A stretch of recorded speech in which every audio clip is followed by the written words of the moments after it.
You're listening to Conversations Along the Way, part of the Stoic Mom Project. At the SMP, we embrace the Stoic principle of the obstacle is the way, whether we can take the hardest things in our lives and use them as a way to learn and grow into the best versions of ourselves. If you're here, you're likely a growth-oriented parent of a young person who's adopted a trans identity. I'm Stoic Mom, a life coach and educator who is also a growth-oriented parent of an adult trans-identified daughter. The conversation you're about to listen to is part of a special series in which I talk with other moms determined to find healthy ways of navigating gender ideology in their homes. Moms whose stories and strategies may inspire you. I hope you find value and wisdom from my conversation with this Stoic Mama.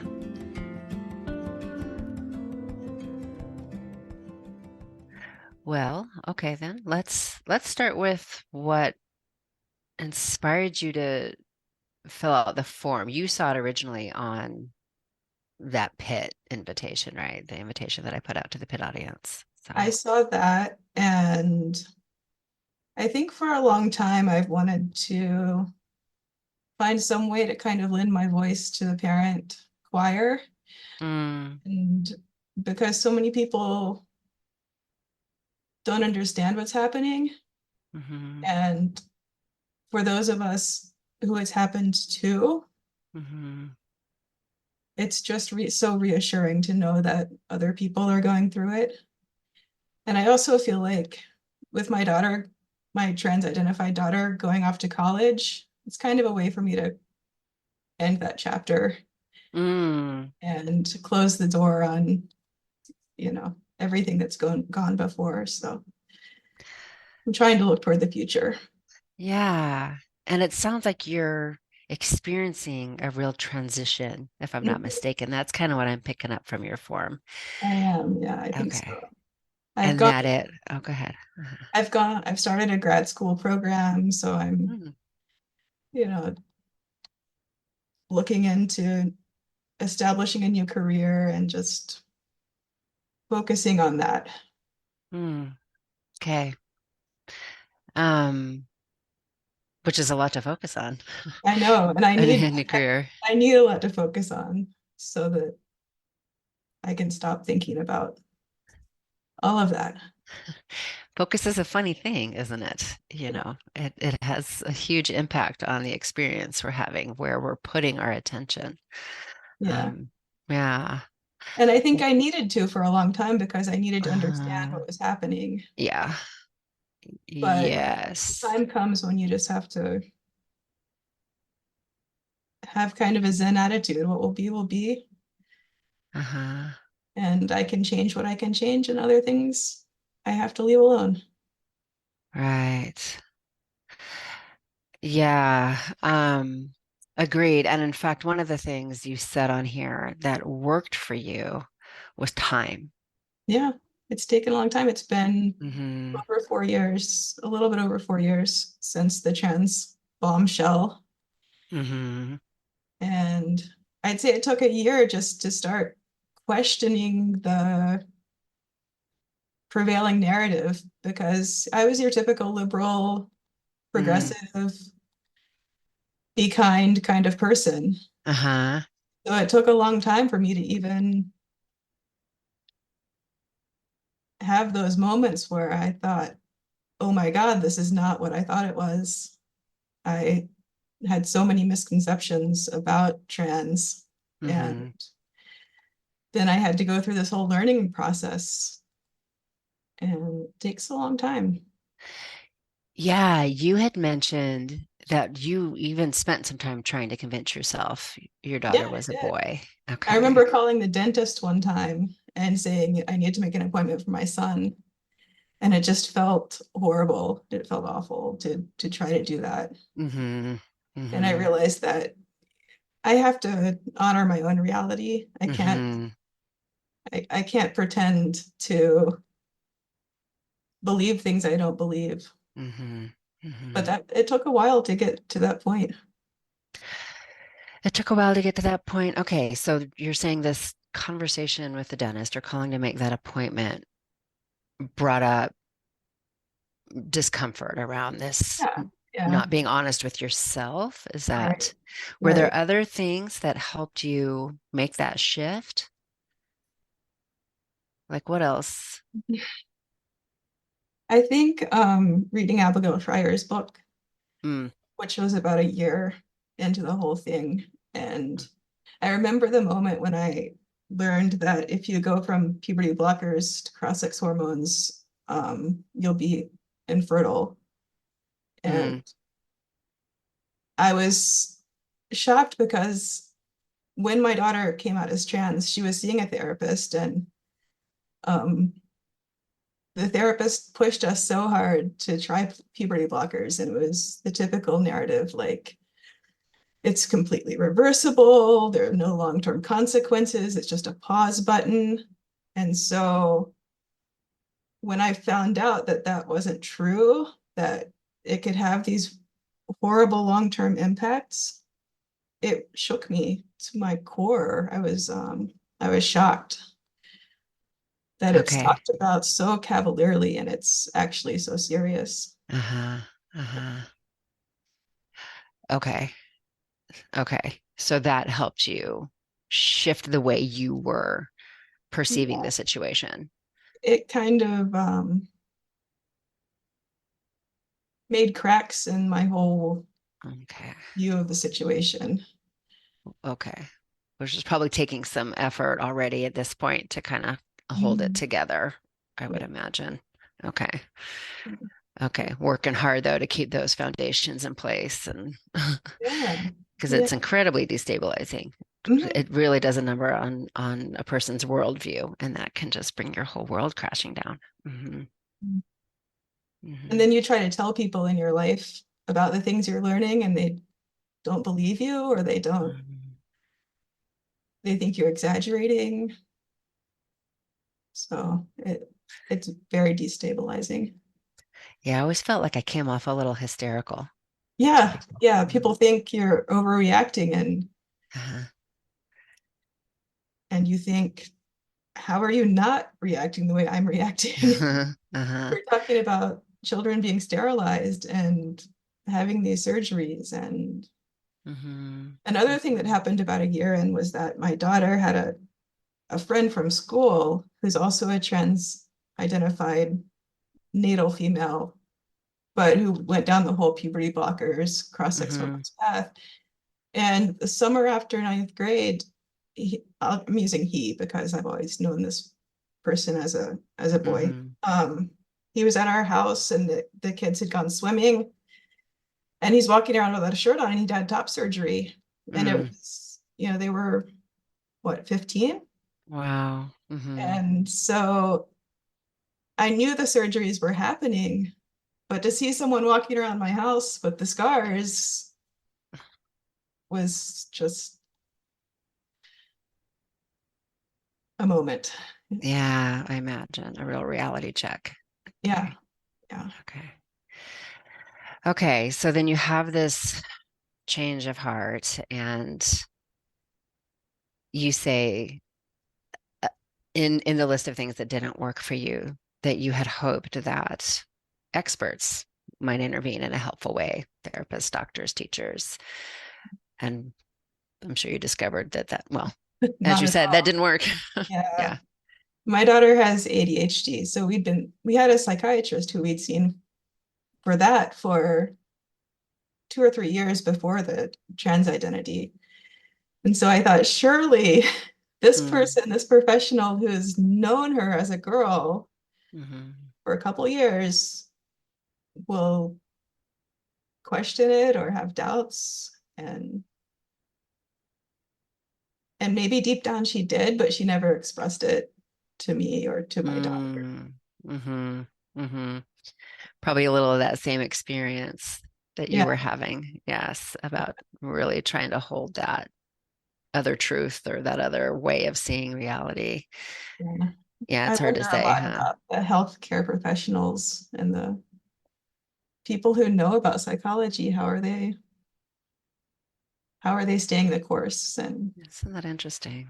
Hmm. And Hmm. Well, you also said that you tried to argue or out logic. Is this your daughter, I assume? You tried to argue her out of it.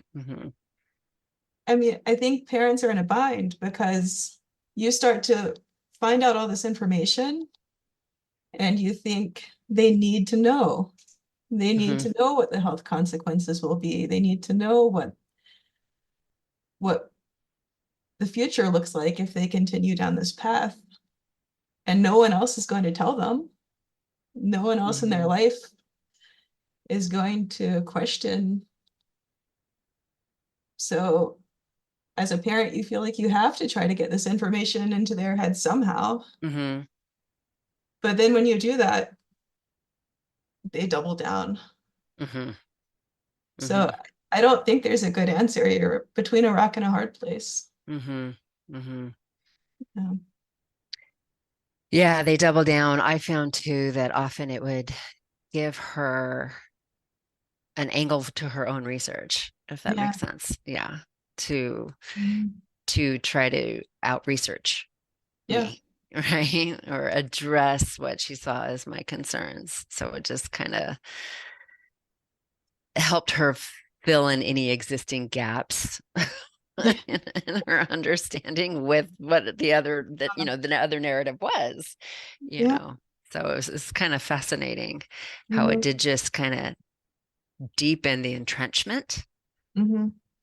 that we were both playing the same game basically at Yeah. that point. And Hmm. then with my daughter, in the year or two before she turned 18, as a parent, you're like, okay, I really need to get this information through Hmm. because birthday's coming up. It's coming Hmm. up.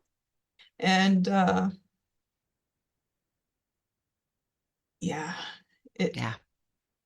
I can only hope that the information's in there somewhere. Hmm. She Hmm. heard me somewhat, and now that she is taking testosterone, maybe if there are side effects or complications, maybe it will help. Mm. To have heard it from her mom. Yeah, to know like, oh, I'm having this reaction and maybe that's not good. So I'm hearing uh, some optimism in that you have planted seeds, that you gave her information that other people weren't giving her, and hopefully something will click for her if she's experiencing, yeah, side effects that she doesn't like or Mm. so when so I just kind of want to bring it back to how you had listed this and the what you discovered did not work for you. I guess in what way did it not work for you to attempt to out Um, logic or share research and information? we had some pretty big fights or conflicts. Um, there was one at the end of her sophomore year where she left for a few days. She was couch surfing with friends. I always knew where she was, but she was gone for 5 or 6 days. And Kind of running away, is yeah, kind that of running away. Like okay? I I knew where she was, but she Uh-huh. didn't want to come home and I was upset with her, so I felt like maybe some distance was good. So, conflict is hard, but Conflict is hard, and if she's running away and putting distance between you and her, I would imagine that's what you realized wasn't working. right, Like I'm using this strategy and the result is she's somewhere else. She's not even getting the information I'm trying to give her because she's not here and we're not connected. right. And then moving forward from a fight like that, you're walking on eggshells because it Mm, wasn't even a big blow up. It was just we were having a perfectly normal conversation, and then um, she said something about one of her friends being very supportive of her trans identity. And I said, uh, without really thinking about it, I said, well, we'll see if this friend will be so supportive when you detransition. Mm. And oh, Mm. it blew up out of all proportions that I would say that or think that. Hmm. Probably from a few different angles Yeah, there, right? The implication that she might detransition, the implication that her friend might not be as good of a friend right. as she sees her friend as. And it's interesting. I don't know if you're listening to the Attachment Matters conversations that I do with Rose. It's a different podcast series. Listened to one or two. Okay. Well, and so Neufeld would say, like, I think it was him that said this. I think I confirmed this with her. Kids don't run away, they run home. Mm-hmm. So kind of being mindful of that it's about who has their heart, and so when we're talking about what's working and what's not working, I think it's really important to get clear on what our values are, and what is most important. Is it most important to keep my family together, or is it most important to help my child see the error of their ways, right? When those two things are conflicting, Mm-hmm. and being really clear on what's most important to you. And I know it's not the same for everybody, but that's kind of what I'm hearing you indicating, is that, you tried that, and Mm-hmm. and the result you got was distance, Right. And it and took a so long time to recover from that, yeah, a yeah, really long time. yeah. And I would say I put distance between me and my friend, or my daughter, sorry, Mhm. in a It's different way, it's yeah, almost impossible not to. yeah, yes. This is going to do a number on the attachment. Hmm. And I would agree. It's pretty impossible not to. Yeah. Yeah. I mean, there might be a way if mom is so super grounded, and I have a hard time imagining that not being destabilized by this. Um, And I think I've listened to a lot of Gender, the Wider Lens, as I'm mhm, sure we all probably have. And one of the things they talked about is that this identity serves a purpose. mhm, And I think for my daughter, it was definitely differentiating from me mhm, and becoming her own person. mhm, And there's always going to be conflict during that process. And so mhm, mhm. I think it's completely impossible to be smooth sailing through that. It's a tricky dance as they're Yeah. individuating for sure. Mhm. Yes. And difficult to keep their hearts. Yeah. Mhm. Yeah. Um, And yes, I think that's such an important realization that can help moms, is to recognize it's a strategy, right? Trans Mhm. is a strategy. And it's a strategy they're using to meet certain needs. And if we can stay focused on that, um, I think there were other needs for her. I think she needed to feel more confident, mhm, because the ADHD did make her feel, especially at school, like she wasn't fitting in, or things that were easy for other people were hard for her. And so I think this identity did make her feel kind of, a big tough guy. mhm, Not big, she's physically quite small, but it gave kind of this aura mhm, of macho man. mhm, And I think that was part of the motivation too. So there are mhm. multiple things, but part of it was defining herself in a way that wasn't being connected to me. Mm, okay. And I'm also hearing maybe a bit of a shield too. Yeah, I there's think we're something all, to hide behind. I think it's something to yes, yes, a mask. Yeah. I wrote hide. an article called Defining Trans, and hit on a lot of these different needs that it does meet. I Yeah, mean, it absolutely meets certain needs, otherwise they wouldn't be doing it. right. And it wouldn't stick for so long. Right, right. Yeah. Yes. And so understanding that, I think, can help us recognize how or why, like, arguing or trying to use logic and evidence is not usually going to be effective, because it's not It's it's not. not Or it's They're not not, short term, maybe long term yeah. seeds are there. But I think as long as it's meeting those needs, Yeah. the logic doesn't really matter, you know. And I just recall being that age, and Yeah. And I think I for me, part of the reason I wanted to have these arguments, not that I wanted to have arguments, but I wanted to express these ideas to her because when she is older, if she Mhm. does realize that maybe this wasn't the best choice, I don't want her to feel like, why didn't you try? Mhm. Why Mhm. didn't you try to tell me? Mhm. Because Mhm. I think a lot of these kids whose parents are super affirming are someday going to have those questions. Mhm. Weren't Mhm. you? You were the adult. Why couldn't you see through this? You were the Mhm. adult. Why didn't you try to stop me? And so that's kind of another rock and a hard place that parents Yes. put themselves in. You don't want to think someday they're going to confront me and say, I was a kid and you were an adult and you didn't Mhm. protect me. So, Mhm. Mhm. Yeah, I agree with that. And I do think it's important for parents to communicate their concerns. mhm, Absolutely. And be authentic in the reality that they see and convey that to the child. Yes. And how do you do that, right? Like that's tricky to do. How do you do that without creating the conflict? Is it even possible? Or is that just sort of the trade-off of yeah.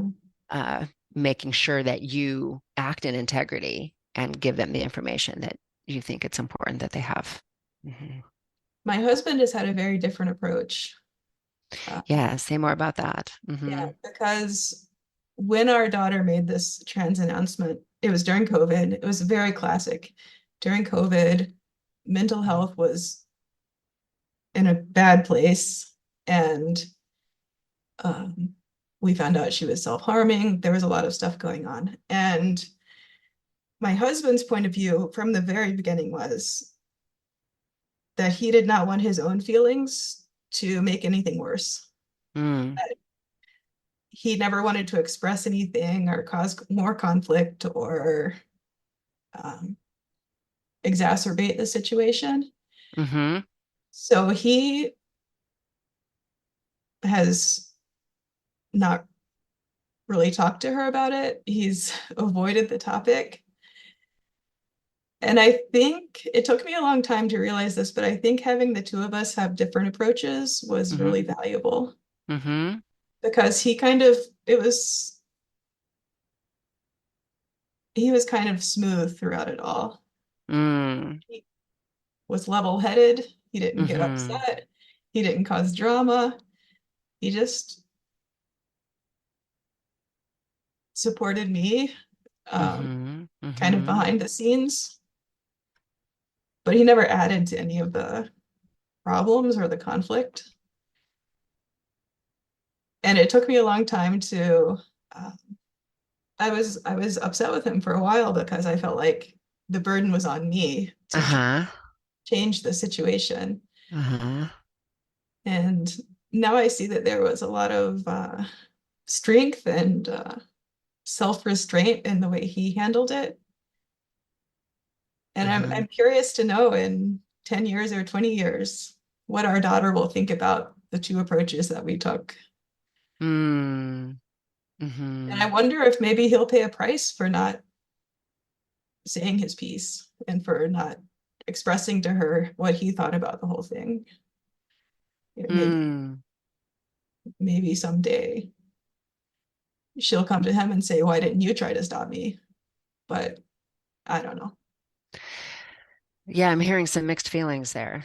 That Yeah, it's for the most part, I really respect what he's done, and I hope that our daughter is able to respect that too.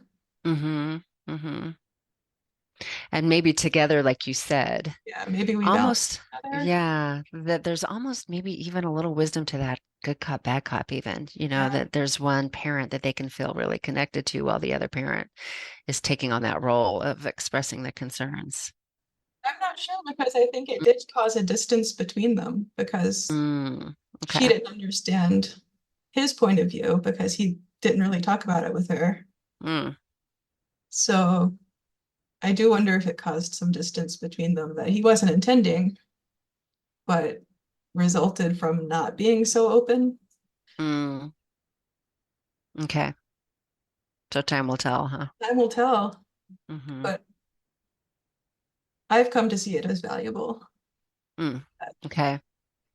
Valuable in keeping her That connected almost with kind the of made, family, yeah, or yeah, that the family was stabilized by him being here and being just kind of calm through it all.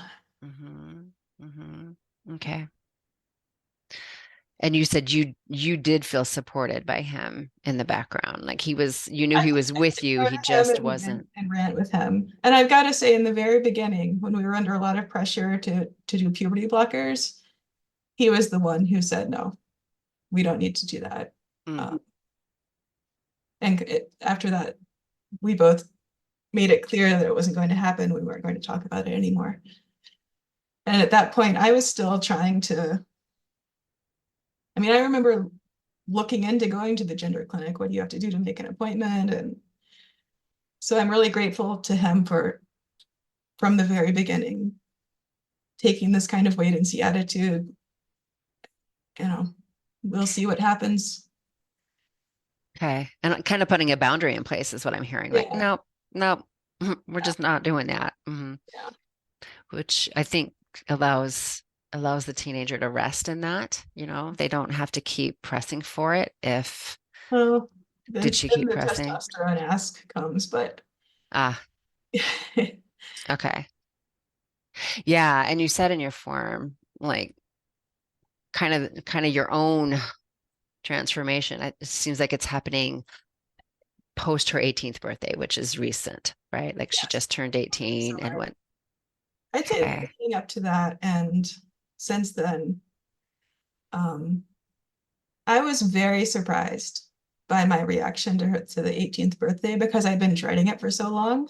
Mm-hmm. And I think that had been a huge weight on me. And Mm-hmm. when it finally happened, I remember the night before the birthday, I got in the shower and had a little cry. And then that was Mm-hmm. it. The next day I woke up and I felt fine. Mm-hmm. And she and I went out together and did some things for the birthday. And it was a nice day. We had a nice time together. And um, Mm-hmm. since then it's been for me much better. And I even told her when I found out she'd gone to I I guess Planned Parenthood. I didn't even ask where she went, but I saw that she had the blood draw Band-Aid, and I said, just tell me, just and she said, oh, you know, you Mm-hmm. know what it is. So we haven't really talked about the testosterone, but I know that she's getting it. Um, Mm-hmm. Mm-hmm. and I told her at that point, kind of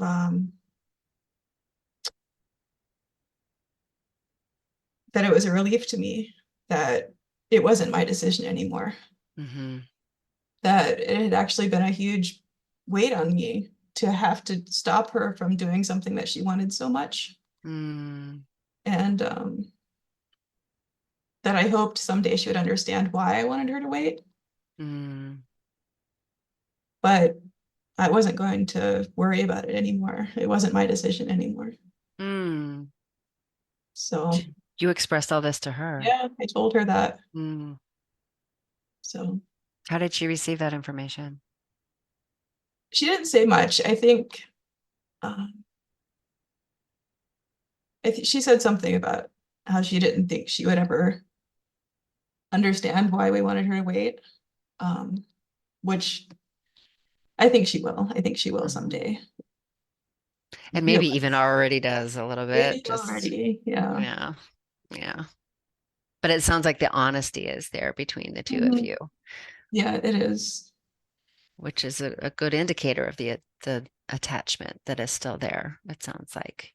Yeah, we've rebuilt a lot. Mm. And it's been a long process.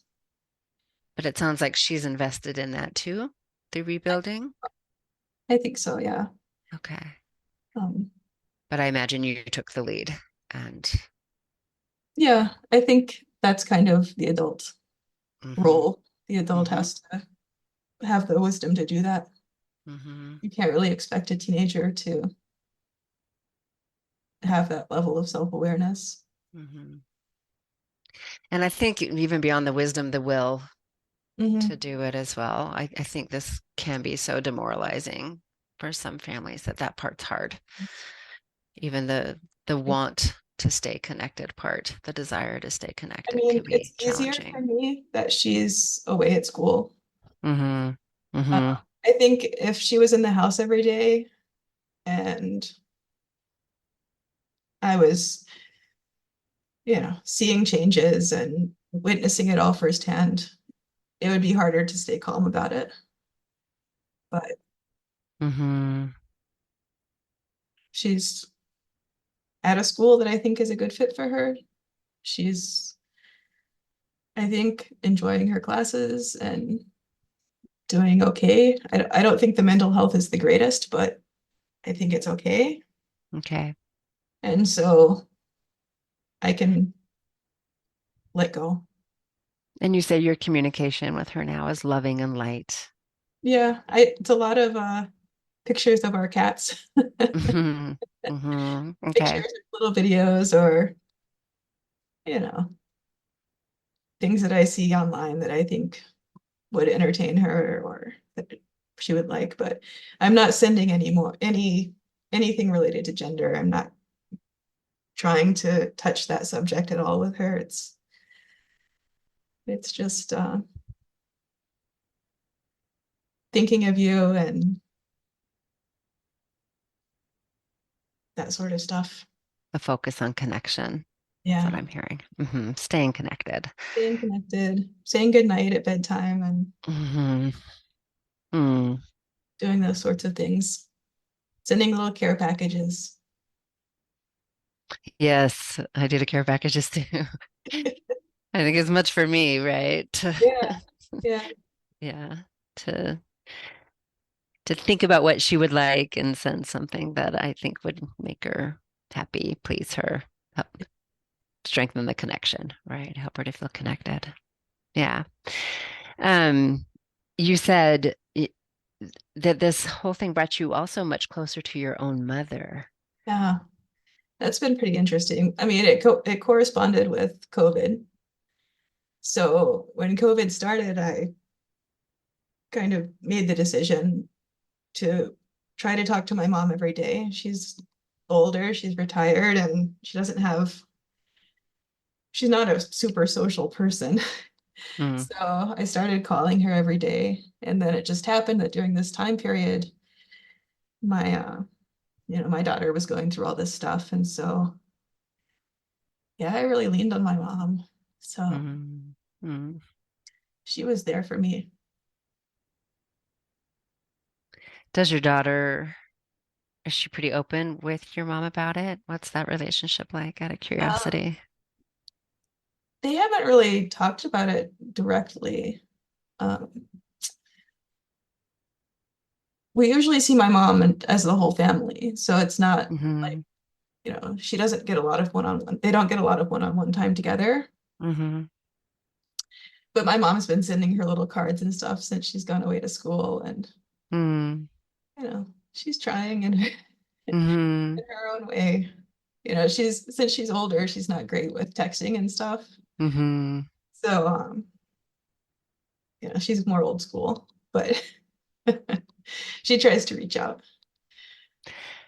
I loved your description that your mom has been a daily witness to every little development and has supported you so much. Yeah. Yeah.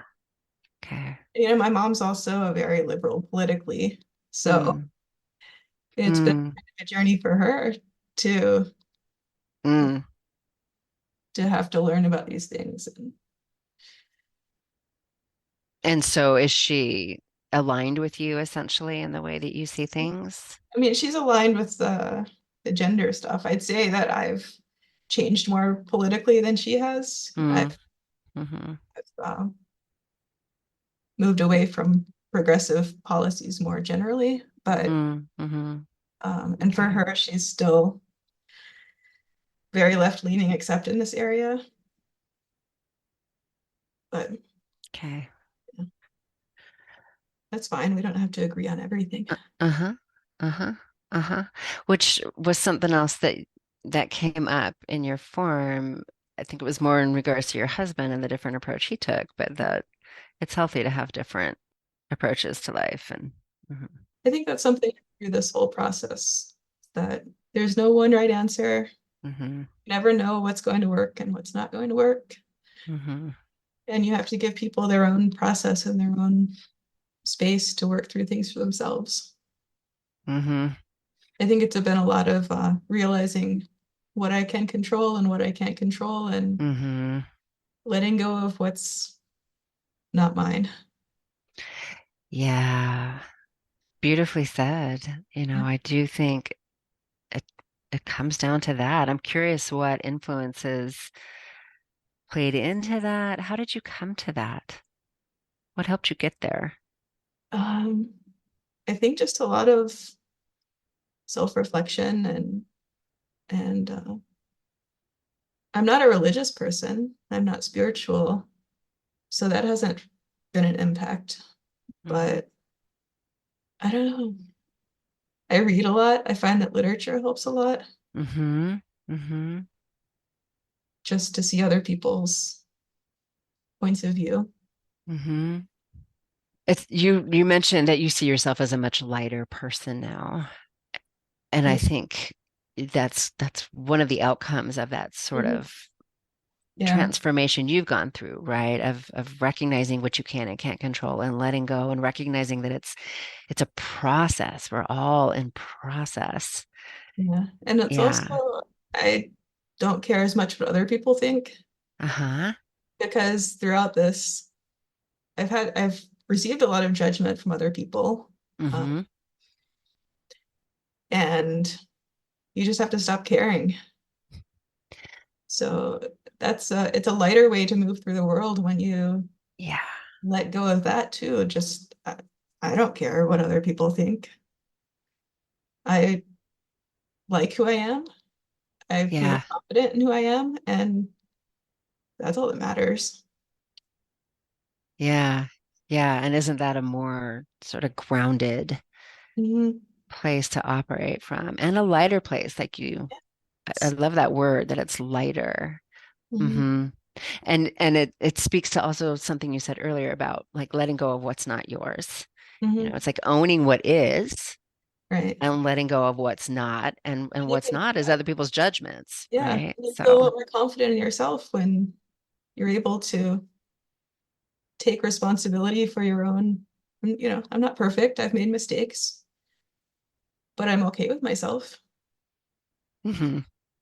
And isn't that all of us? Yeah. I mean, as far as the not perfect, we've all made mistakes. Yeah. Yeah. And when you're in this world, you make a lot of mistakes. Hmm. Called being human. Yeah. And it is how we learn. And unfortunately, sometimes those mistakes are can have devastating consequences. Yeah. And there's still life on the other side of even devastating consequences. Yeah. It's so hard when it comes to our kids, though, isn't it? Yeah. But when we moved my daughter into the dorm, I realized it would have been a lot harder for me if we hadn't gone through all of this. Because I do see that she's had to grow and she's Uh-huh. been on her own journey of growing up. And Yeah. if we hadn't had all of this, I think that letting go and drop off would have been so much harder. But we were kind of primed for it because, there is this separation between us. I've had to see that she's her own person and I'm my own person, and it it feels okay to move forward like that. Hmm. Oh my gosh. I had the same experience and the same thoughts about it. It's like this prepared me Yeah. for her moving into adulthood. And there were even times where I think I knew it in real time that that's what was happening. Like I could sense her having to hold her ground and test things on me, in a way that kind of asserted her own autonomy, if that makes sense. And I could see it. I'm like, Yes. oh, she's preparing. She's preparing to live life without me. And Mm. this is helping me let go in a way that I would agree with you would have been much harder had we not been through the last few years in the way that we had. That's so interesting. Yeah. And that 18th birthday is that looming deadline. Like, I do think this is such a common experience for moms in this situation. I really want to reassure people who are out there who might be listening who have this coming up that it can be kind of freeing. It Hmm. doesn't have to be this tragic day. Hmm. It can be a burden that's lifted off of you. And yeah, that's the way it's been for me so far. Well, and I'm hearing you touching on that focus again, that there's both stories are true and happening concurrently. The 18th birthday is coming up and they are going to be, there is going to be this separation and, you know, you're you are releasing them into the world and you can lighten that burden on yourself should you Mhm. choose to see it that way. Right. Yeah. Yeah. And I've had others acknowledge the relief of that too. It's like, okay, I had to get my kids safely into adulthood and I've done that. Yeah. And that's all like, it's And of it's course, time I'll now. always be there for her if she needs me, Uh-huh. but Hmm. it's a different Hmm. relationship. Hmm. It's not my Hmm. baby anymore. This is an adult. Hmm. I mean, maybe still kind of an immature adult, but you have to have some confidence and some trust in the person you raised Yeah. that, that they're strong and there's something healthy in them and they're going to be able Hmm. to take care of themselves. And Hmm. we'll see. We'll see how it goes. I think that that helps to equip them. Mhm. If they know their parents have that confidence in them, Yeah. that again, it's what we're perceiving, what we're seeing, that they're going to find their way. Hmm. If you trust that it's that process thing again. She's going to find her way. They're Yeah. going to go through these difficult things as she's finding her way, and definitely this particular coming of age approach, it our kids will bear the scars, right? Mhm. It will be more visible, the choices they made in their young adulthood Yeah. than maybe in times past. But it's a precarious time for everybody.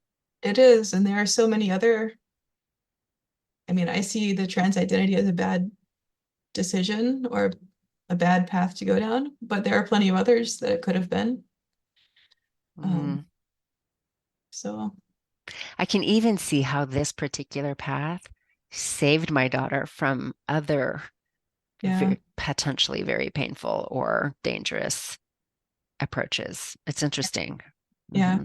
I mean, the reason my daughter was seeing a therapist when this all happened was because of disordered eating patterns Mm. that I was worried about. And so, I mean, that didn't really get worse. So maybe Mm. this was the alternative to that. I don't know. Hmm. Where even, I'm going to propose something here and I'll see what you think of it. At least in her mind, this is not an unhealthy pathway. And that might seem like a twisted way to look at it, but in what she's communicating about herself and her, like you said, that sort of impulse toward a healthy path, Yeah, that I think it does say something yeah. along that lines Maybe of, she scared herself. mm, Some of her behaviors scared her, and so she had to find a safer path, and maybe this was it. hmm, hmm, to her, I hadn't right? really To thought her, of this feels like a safer path. yeah. Hmm. And then, of course, I think I was carrying the burden of all the fears about the medical consequences and stuff. And Hmm. Hmm.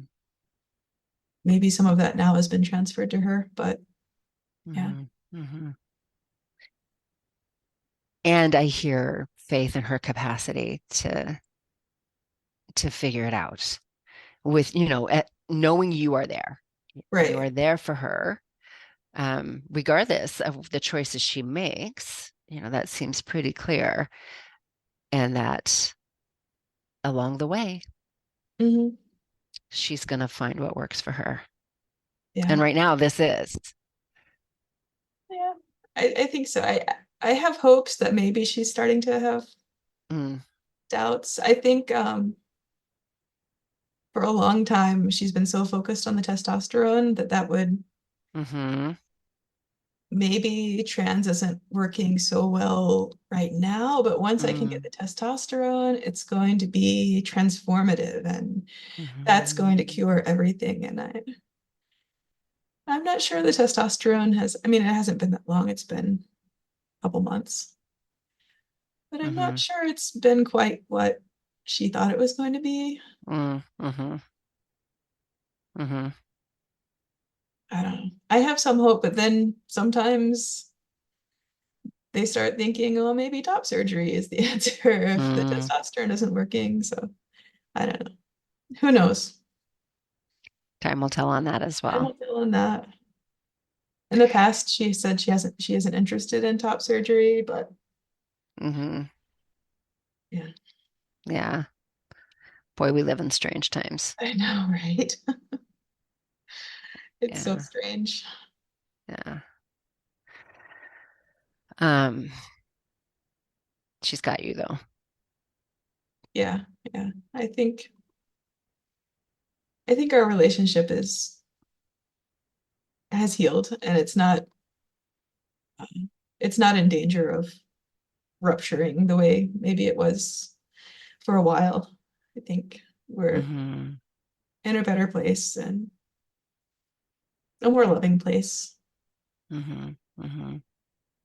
It is interesting how it will test the relationships. Mhm. You kind of indicated in your form that this also maybe didn't test. You said you and your husband have developed a stronger relationship and that he's been a rock for the family and you appreciate him more than you ever did. Yeah, Yeah. that's true. Um, because there have been so many times where I've been upset and just freaking out, and his calmness really helped me keep things in perspective. If there had been two versions of me, Mm-hmm.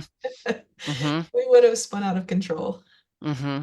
But Mm-hmm. he was kind of this counterbalance that kept us, maybe the boat sprung a few leaks, but we were able to Mm-hmm. keep sailing.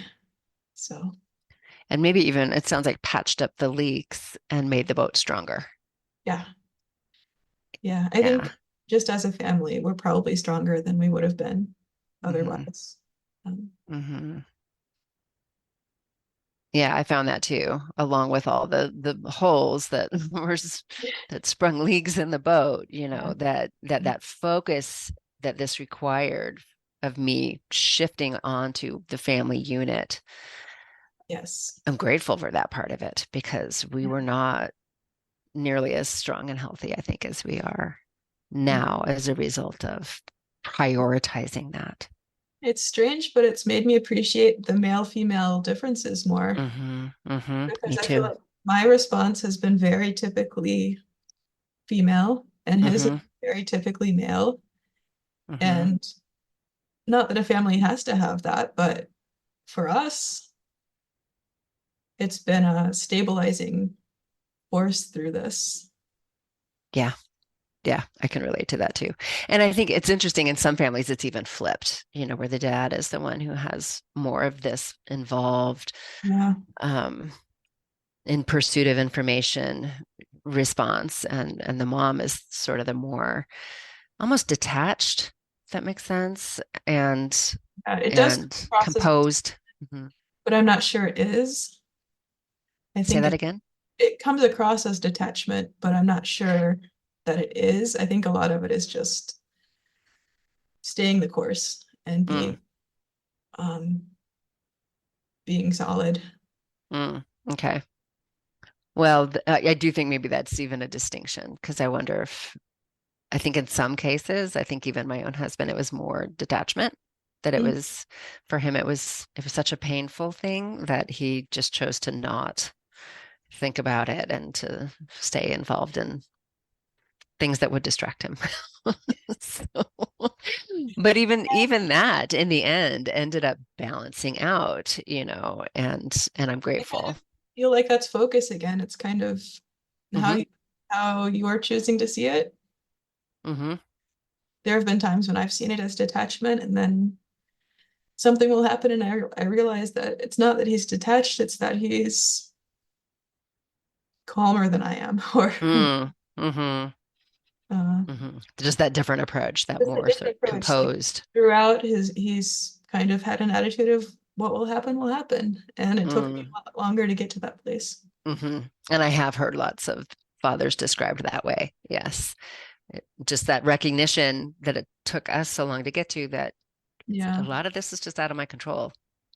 It's going to be what it's going to be. He's Yeah. also better at doubting himself and Mm. not being Mm. self-righteous. He leaves that window open, like, yes, I think I have certain opinions about trans, but I'm going to leave that little window open that maybe I'm wrong. Maybe this is Mm. what's best for her. And maybe it's going to be the right thing to do. So he's always had that little bit of wiggle room. Hmm. Hmm. Yeah, that resonates with me too. My husband Yeah. too, I would say. Yeah, that's interesting. Where I was so certain about my thoughts on the matter. Yeah. Once I started learning about the medical harm and the risks, then I was Uh-huh. Uh-huh. convinced that it was a bad, this whole thing is awful. It's terrible. He always Uh-huh. had that, yeah, he was always able to have that little, well, what do we know? Maybe. Uh-huh. Which is really hard. And I'm sure lots of listeners, even right now, are struggling with that, Yeah. with hearing that. But coming to that place was Yeah. important for my own Hmm. well-being, you know, that what you have said several times in this conversation. It's a process. Everybody is in process, and that, It would have made me mad to hear that too. So, but yeah, yes, yeah, yeah. And isn't that interesting? And um, it's recently shared with me was this interview with Nick Cave. It was Stephen Colbert and Nick Cave, and Nick Cave has lost two of his sons. Um, and he was talking about grief and how grief opens us up. yes. He said, you try to tell somebody this, in the depths of that grief, and it's going to enrage them, Yeah. but on the other side of that, as you move through the grief, you experience life, more life, Yeah. in a different way. Yeah. And unfortunately, the only way to get there is grief Yeah. And I and think loss. even for a grieving person, even if that is going to upset them and make them mad to hear that, it's Hmm. still they still need to hear it Hmm. because it's going to come back to them at some point and they'll see the truth of it, and it can be kind of a guidance on Hmm. how to get out of the grief and a reassurance that it will pass. Yes. Yes. Yes. And I think too, there might come a point where you have to choose it. Yeah. Choose Yeah. to let those feelings go so that you can open up to life again. Mhm. And so yes, knowing that there is light on the other side and Mhm. having those stories, I agree, is really important. And then you check in with yourself as to your readiness, maybe, to Right. move in that direction. Yeah, you can't force it. It has to Right. kind of organically Hmm. grow. Um, it's like when a person has never experienced the death of someone close to them, Hmm. they can't appreciate the process that happens after that. Hmm. Hmm. So You know, I lost my father almost 20 years ago, and it's you don't understand until you go through it Mm-hmm. that the Mm-hmm. stages of grief are real Mm-hmm. and that they're kind of the same for everyone. Mm-hmm. It's a process. Mm-hmm. Of course, everyone has their own timetable and their own variation, but it's going to play out in the same way for pretty much everyone. Mm-hmm. Mm-hmm. And you get to a better place after you've been through that. So it's a similar process. Yeah, you get to a better place. I'm almost wondering if the word is like you get to a bigger place Yeah. or a richer place You have or more empathy for other people. mm-hmm. Um, you see other people and their struggles more clearly, Mm-hmm. and you feel more connected. So it's Mm-hmm. not all bad. You know, Mm-hmm. you go through hard things and you grow. And you recognize what's yours and what's not. Yeah. Mm-hmm. Mm-hmm. And you grow. Yeah, you grow bigger. I've heard said, we don't solve our problems, we just get bigger than our problems. Yeah. Yeah. Yeah. And then our problems grow and catch up. And then we gotta get bigger again. Oh, all this growing, it's exhausting. Yeah. Yeah. Mm. Well, I've I've appreciated having you on, and I just want to express my gratitude for your willingness to Yeah. join the parent choir. It's a shame that there are so many of us out there, but I think there are reasons to feel hopeful. Hmm. Hmm. Hmm. We Yeah. can't know how it would have played out if our children had made other choices. So, Actually, I do want to touch on that. That is something that was in your form that we didn't really hit on, and I think is really important, and that was forgiveness. You talked about not only forgiving yourself, but forgiving your daughter. And I wonder yeah. if you'd Uh, say a little more about both of those, if you would, please. yeah. I mean, there have been so many times where I felt like, why? Why are you putting us all through this? Why? You see how it's hurting us all. And it's hurting every relationship in our family. It's causing so much stress, and not just in the immediate family, but the grandparents. Like, how are you letting your grandparents go through this in their old age? Mm, And mhm, it's you have to let yourself feel that, and then mhm, like what we were just saying, you grow out of it and you realize she couldn't. She did what she had to do for herself, or what she felt like she had to do. And I think if you hold on to that anger, it just almost encourages them to stay in the place where they are, because um, they're like, it kind of increases the sunk cost fallacy for them. Like, mhm, oh, I've put my family through all this stuff, and I've caused so much pain to people who love me. And how could I have done that if it was all a mistake? It can't have been a mistake, mhm, because mhm, I've caused all this grief for my family. So yeah, I think I did kind of consciously choose to let go of that. And mhm. it Knowing was, she would need you to is what I'm yeah, hearing. she needs you. Your child needs you to let go of those things so that they can move on themselves. Hmm. Hmm. So Mm, hmm. Yeah, I appreciate you pointing that out, that sunk cost idea, that yeah, everything, how could I have put everyone through all of this and had yeah. it not be real? Like, yeah, and the need to really dig in So I on think it's that. really important for her to see that I'm focused on other things, that I'm moving on to other things, that I'm feeling joy in my life. And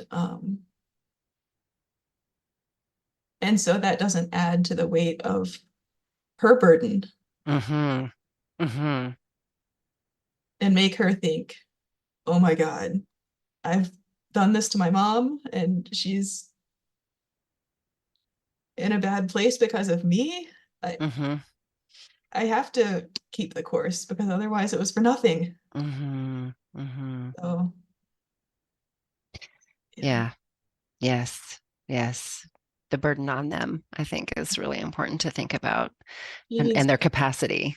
she needs to see me being happy so that's not Mm-hmm. a burden on her. Mm-hmm. Mm-hmm. And then yourself, you said you had to forgive yourself. Yeah, because, I made mistakes. We had our arguments and I can be very stubborn. Mm-hmm. Mm-hmm. So, um, and I think the beginning part when I did try to accept the trans identity and think, well, maybe this is, maybe we should pursue puberty blockers or whatever. I wish I had known immediately everything that I know now, but I didn't know it. So, Mm-hmm. um, I was the person then that I was, and I have to say, well, I made the best decisions at the time with the information I had, and then I learned more. Mm-hmm. Mm-hmm. That whole being human thing again. Yes. It's so important that we forgive ourselves for who or what we didn't know, the Yeah, skills we didn't have. How can we be held accountable for those things? We yes. just it was beyond our capacity. If there was anything we could have done differently, we would have done it. Yeah. Hmm. Hmm. Hmm. Any last words for mamas who are listening? I would say just try to, I know it's really hard, but just try to let some of it go. Just let it go, let it float away, and Mm. look toward the future and concentrate on that wonderful child that you know is in there somewhere Mhm. and um, try to see that person in them and, enjoy the relationship as much as you can. It's hard. I think those are wise words. Yeah, Thank you. you're welcome. It was nice to talk to you.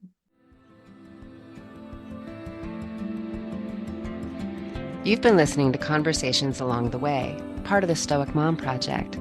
If you're interested in connecting with other moms who are supporting each other to grow through the most difficult things life will throw at us, we invite you to consider joining us in the S&P Online Community Center. This is a private, vetted community created specifically for moms who share this circumstance. For more information and to express interest in joining, please visit the S&P Community Center tab at stoicmom.substack.com to learn more, or simply fill out the application included in the show notes of this episode. Thanks for listening, and hang in there, Mama. There's light at the end of this tunnel.